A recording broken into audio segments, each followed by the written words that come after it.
So find out what stress inoculation means with local training company Strategic Operations. Stress inoculation.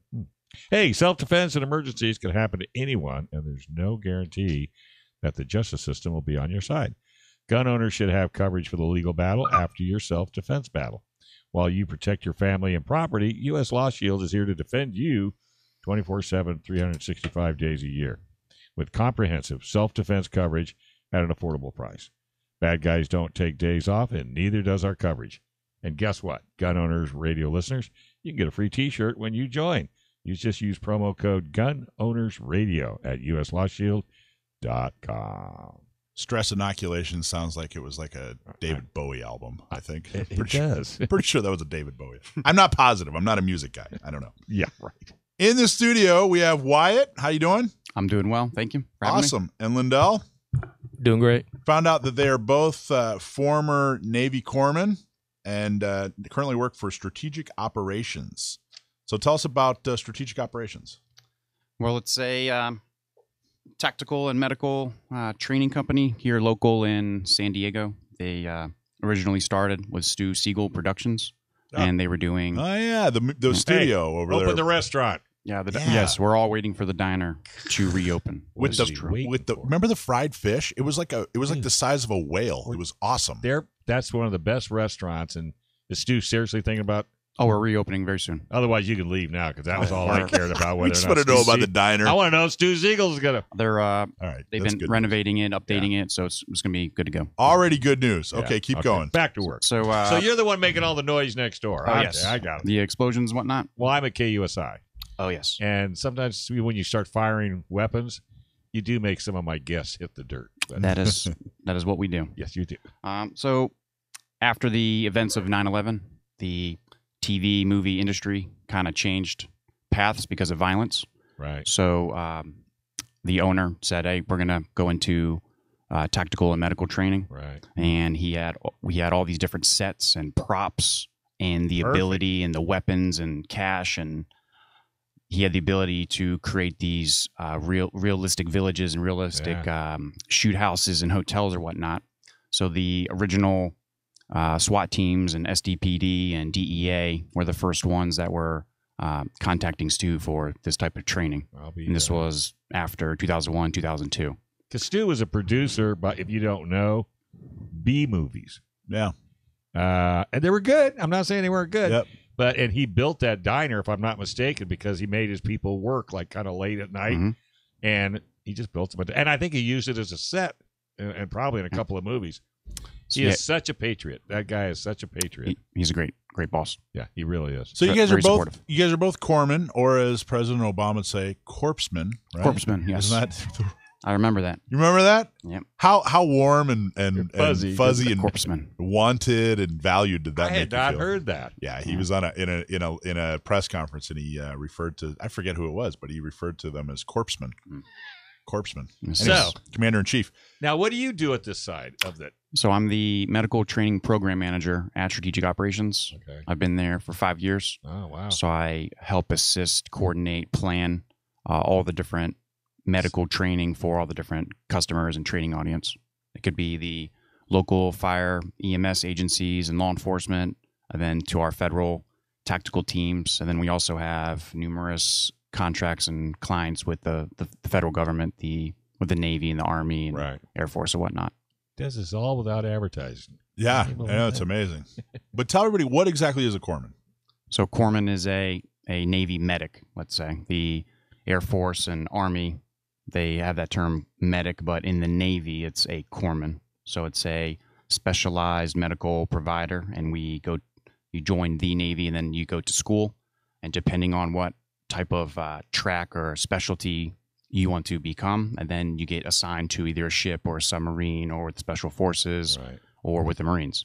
Is this kind of, don't take any offense because I don't know for sure, but would this be the level of a nurse or higher? No, it'd be a little bit lower than a nurse, depending on how much training or what type of training. Because a corpsman can become a surgical tech, a dental tech, a advanced like IDC provider. You could be working in an OR as a surge tech, or even cleaning teeth. So there's numerous types It of just depends on corpsmen, which yeah. MOS you decide to travel down. There's a couple Yes. different levels too. I mean, there are submarines out there where the only medical guy on Yep. the submarine is a corpsman. Yeah, right? and that's what I was going to say. Our corpsman did quite a bit because that was the only guy we had. So that's called a IDC, Independent Duty Corpsman. Ah, So they go to a specialized school where they can go onto submarines or ships or with special operations, and they get a specific type of training. Yes. okay.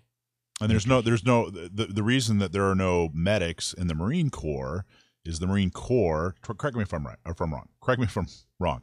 Don't correct me if I'm right. The Marine Corps is a corps of the Navy, just like the medical corps is a corps of the Navy. Yeah. So the Navy takes their corpsmen, their medics, and assigns them to Marines. Yes. And that's that when Marines, Deploy. need to get patched up, it's someone in the Navy You that's doing could it, have right? saved this for Sam the Gunman. So he's. How do you think I know this? He's the one that Oh. taught me. So let's talk to Lindell for a second. So you've been with the program for how long? 4 years now. Oh, you're Yeah. just almost Actually, September will be my 4th year here. yeah, no Yeah. kidding. And so what is your position at the facility? I'm the subject matter expert for the cut suit. So whenever they sell a cut suit, it comes with a 3-day course, 8 hours a day, and I'm the main guy that they send. And what is it? A cut suit? Cut suit subject matter expert course. Cut SME. suit. Oh. SME. SME. So each cut suit sale includes this 3-day training course. So we send Lindell Right. will fly anywhere, international or domestic, and go teach for 3 days how to use the cut suit. So they become a SME on the cut suit. What is a cut suit? It's like it's like an Asian dish. Comes in a bowl. Oh. Get a nice bowl of katsu. It's really, really good. I had Little a feeling- sauce. I seen he drug in this corpse. Well, I think what we're going to do, we're going to look at the cut suit in the next segment. We're going to Yeah. use Talk a about demo. it. Can we use a demo? I don't know if I can. So the I just have to just cut me. I don't know if I'm going to fit in the suit. so the cut suit is a human-worn surgical simulator that a role Oh. player will wear. Gotcha. And then the medical providers, the corpsmen, the medics, they can do these interventions and I procedures on the cut suit. Gotcha. So what niche do you guys fill in the industry? Like, what do you guys do better than anybody? What problems are you guys solving in the industry? Our training is very realistic. The trademark is hyper realistic. So we add this level of stress and level of training so that our customers are really immersed into the training, and we try to take the notional out of medical training. We want everyone to do the correct procedures and not just talk about it. Do you want to start an IV? Do you want to drop a needle in their chest? Do you want to do a chest tube? So all these interventions can be done on the cut suit, and we make all the medical training products we actually create here local in San Diego. We have a medical fabrication team that creates all these they're handmade molds and sewn. So all of our products are made, and we use them for the training to keep the training real, to keep it very realistic, so that kind of put a little bit of fear in there. Yeah. yep. And having a studio, like Stu Siegel, the facility. Yeah. I mean, all you can see in the outside is the diner and like the front gate and the flags, but There's a You lot going on back there's a there. lot So going in the we- back. So What makes us truly special is how many different teams we have to help conduct the training. So we have a role-playing department where we bring in our role players, our amputees, and our cut suit actors, and our shooters. Then we have a professional Hollywood makeup artist that can do the moulage and make everything look very real. And then we have our armory team that has all the weapons. We have a pyrotechnics team where we can do the IEDs and RPGs and all the simulated explosions. And I can vouch for those. Yeah, and then we have the actual village, and we have a simulated helicopter crashes and ER ships, and we put all of this together, and we make a Do you ever pretty take good Do training. you ever take people on tours? Absolutely. Because you really need it. Yeah, I want to tour. You're all welcome. Oh Who's yeah. welcome? You're all welcome. Well, I want to go down and see Stu. All right, The only he's- time I got a chance to go in the back lot, look at this pickup truck that he had in 1932. I don't know if he still has it. He was trying to talk about selling he's got a bunch of stuff. it. He's got lots of cars. So, who are your customers? Who comes to you guys? So we support the law enforcement all in California, all the different fire agencies and fire departments, different EMS, medical schools. We support many different types of units from all the branches of service, FBI, DEA. So you're busy. Our training calendar is very, very busy. Yes. Very busy. We have students from overseas as well. The paramedics from Australia come every summer. Wow. We've had students from. Well, is it their summer or our summer? Because they're in Australia. It was our summer. Our summer, their All winter. right. That's Yeah. important. Yeah, the flip flop. Yeah. That's why they come. They're no dummies. So do you guys then I noticed there's an emphasis on stopping bleeding, stopping hemorrhaging. Yes. But if you're working with firefighters and that sort of thing, I mean, is there burns and that sort of thing as well? Yeah, absolutely. There's many different types of trauma, but depending on who the customer is and what their training objectives are, then you would create the scenarios and the patients on what they're trying to learn. Right. So let's say we're training lifeguards. Mhm. We're definitely teaching them about bleeding control from a shark attack. Yeah, I was going to say. If it's firefighters, we're teaching them about motor vehicle accidents, about trauma, about burns. If we have our law enforcement, we're teaching them about penetrating trauma to the chest and gunshots and taking care of their partners and calling for help. Okay. It's only because I'm a car guy, and he knew I was going to do this. Yeah. Did you do any special training when Tesla came out as far as the fires that go within that lithium or that whatever battery he uses? We did not work with Tesla, no. Okay. Because it takes 3,000 gallons of water to put a fire out of a Tesla. Wow. Yeah, it's 3,000. I mean, the battery's just. There's actually a website or a tracker about the Tesla cars catching on fire and autopilot crashes. It's pretty. Well, it's really getting bad. It's getting pretty crazy. Now, go ahead. I was going to say, so a lot of great, law enforcement, firefighters. Do civilians get a chance to? Absolutely. Well, tell us how, what. You want to wait till we come back from break since it's 4:29? Yes. All right. But what we want to hear is if you're a civilian, what should a civilian be? Absolutely. What should they concentrate? What should they be most concerned with? And then what kind of classes do you offer, and how would a civilian get involved? Yeah, that's what we're going to talk about. To maximum. And then we're going to have a bowl of katsu. I already ate. Right here. I like Lindell. He laughs at my stuff. I know. Lindell's going to be here for the rest of the year. The answer just got creepy in here. Look at that. Oh, you love it. Hey, did you know John Dillon is the attorney on the Miller versus Bonta case and the Jones versus Bonta case as well? In other words, he's working to remove the assault weapons ban and working to restore the Second Amendment rights for 18 and 21-year-olds. If you have legal matters that involve firearms, then you need to call our attorney, John Dillon. If you have questions about red flag laws, gun registration, gun transportation, or maybe you need to know that your guns are California compliant. Well, call our trusted firearms attorney, John Dillon, at John Dillon Specializes in California gun laws. Call 760-642-7150, or you can visit his website at dillonlawgp.com. This should have been like our Halloween show, I think. Do we have a camera on this? Look at we that do. thing. Well, it makes me crying. Got a bullet hole in Reminds it. me of Silence of the Lambs. Okay. It was she a great big old fat girl. Yes, sir. She was. Oh my gosh, look at all this stuff. That's All right. so creepy. So let's talk about what we got here. Oh, okay. All right. So, as you can see, we have our cutsuit vest. This is the human-worn vest that the role player will wear. So, then on top of that would be the skin behind Lindell. So the role player would wear the vest, and then the skin goes on top of it. And with the skin, you can do different types of injuries: penetrating trauma, burns, bruising, gunshot wounds, depending on what scenario you're building for the customer. And then the way the vest is created, you can do IVs on the skin. You can suture, perform the chest tubes. You can do the emergency crike, where you cut into their trachea to put a tube in their throat. Jeez. You can drop needle decompression for collapsed lungs. So all these different procedures you can do with the cutsuit. What Lindell is holding now is called the blast trousers. So these are these trousers the role player will wear, and this tube connects to the blood pumping system. Ugh. And this injury pattern is from a blast from underneath the vehicle. Oh, And the wound, the bleeding, is too high for a tourniquet. So they have to pack the wound.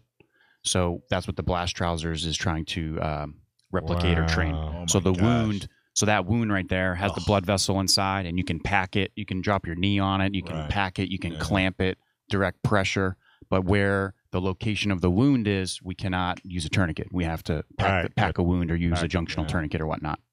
And then right here, this is another pair of shorts, and this is a femoral bleed, which is the artery in your leg. And obviously, we have our femur bone sticking out here. So this is another type of moulage, and there's your wound where we can pack it, clamp it, or whatnot. So you made all of these props. Yeah, these are made here local at Stu Siegel. Yeah, these are made. So they're all the wounds and the bones, they're molded, they're dried, they're hand painted, and then we have a sewing shop with multiple people sewing these Under Armour type clothing and wounds. So this is all handmade. I would have loved to have been in that meeting when you guys discussed this is what we're going to do. So, look at that. Is that someone's hand? This is called a degloved hand. Oh. That's a real nice one. Degloved? Degloved hand. They basically lost their skin?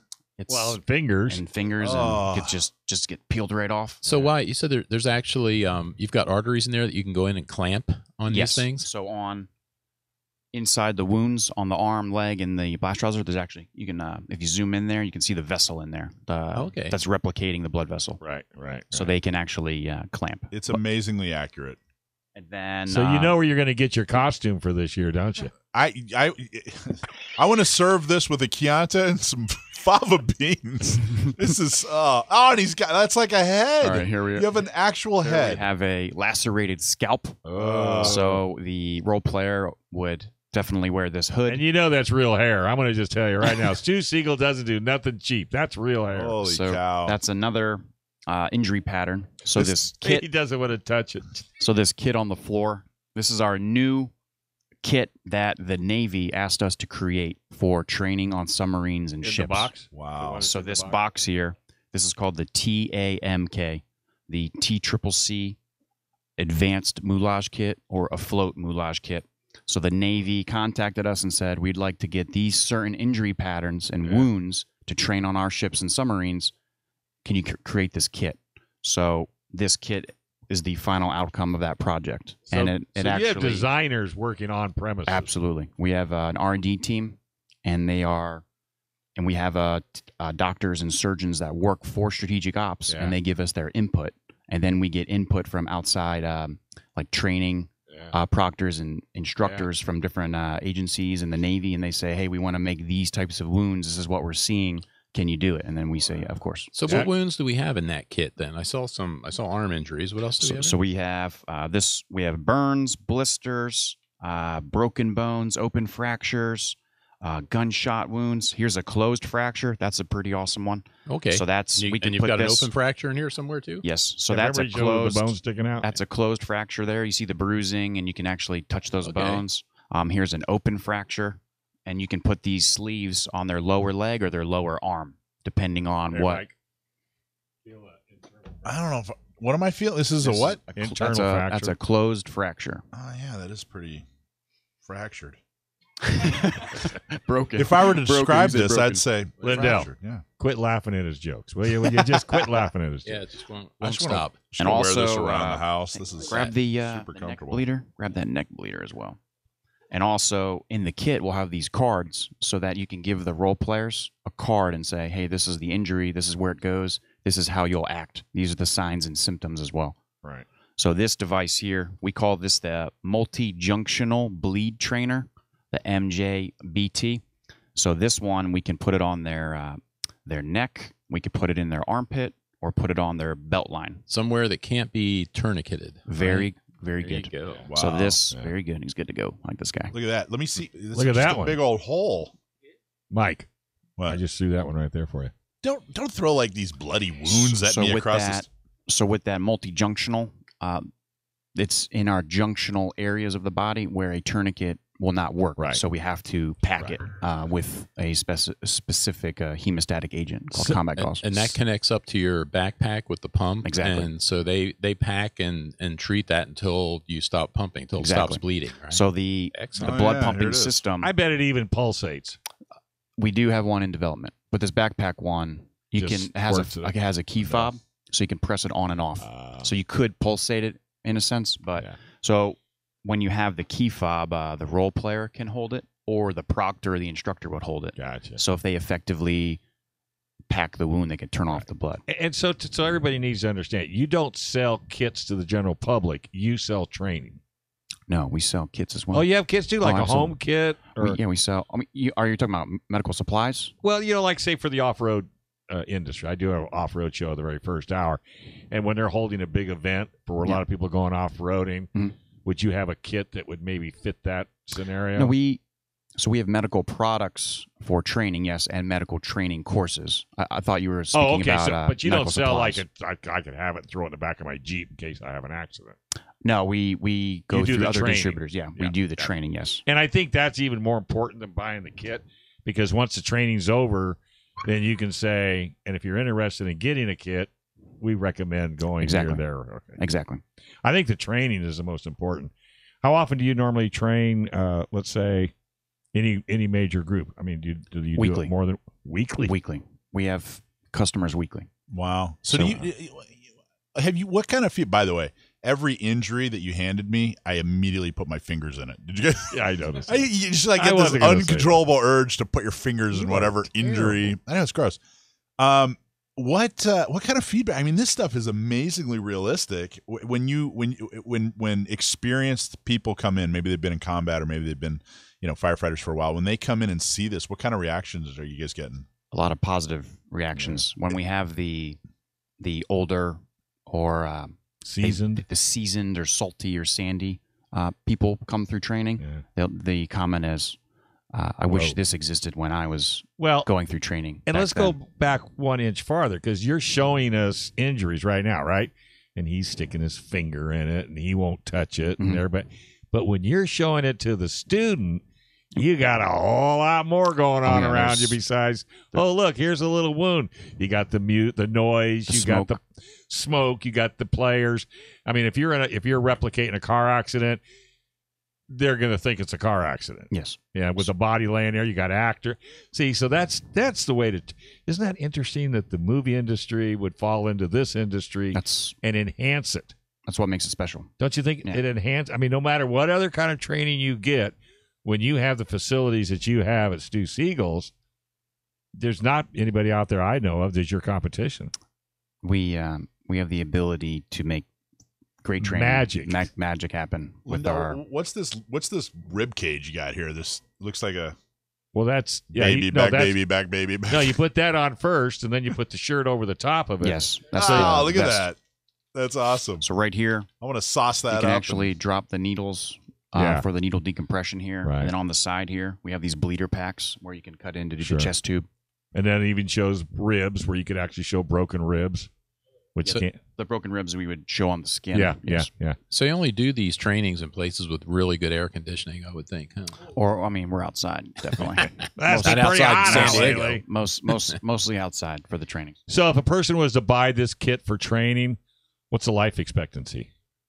I mean, how many times can you poke it? Oh, numerous times. Yeah. So what's special about that 3-day training, we teach how to repair the suit, how to do the maintenance on it, and how to clean it, exactly. So if you take your time and you have a good attention to detail and you repair it correctly, it's going to last a long time. Yeah. So are those cuts then, where the cut suit has been cut? Yes. Is that what that is? So those were cuts from chest tubes, and then once you wash it and it dries, then you use silicone and alcohol to clean it, seal it, and you do the silicone and let it dry. You know how it's like you, Joe? You've been using that same target for the last, 22 years? Yeah, there you go. Just a little silicone, some tape, and you're good. You're good. You don't need that one comes from their Ed Gein package.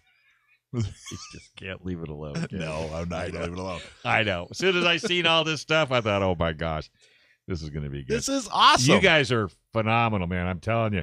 So if somebody wanted to... Civilians. They wanted to, how would they get a hold of you? So if you Google strategic operations, we have contact us as well. Okay. We have all the social medias. Right. And you can see online everything you do, too. You can see all the different socials. Yeah. And then with our different EMS and LE different websites, they can actually find the different trainings that are available that we conduct as And well. we just scratched the surface. We just scratched. But you have a Band-Aid for that. Oh, yeah, You scratch the surface. I get it. That was Nice. for you. Yeah, all that right. was for you. All right, guys. Hey, it was awesome having you in. Lindell, you'll need to talk a little more next time. Thanks for watching this clip from Gun Owners Radio. You can watch us live every Sunday from 4 to 6 p.m. California time, right here on our YouTube channel, or if you're in the San Diego area, you can listen to us on 1170 a.m. We're also available on your favorite podcast platform for free. Don't forget to like and subscribe so that you can help restore and protect the Second Amendment, not just in California, but across the country.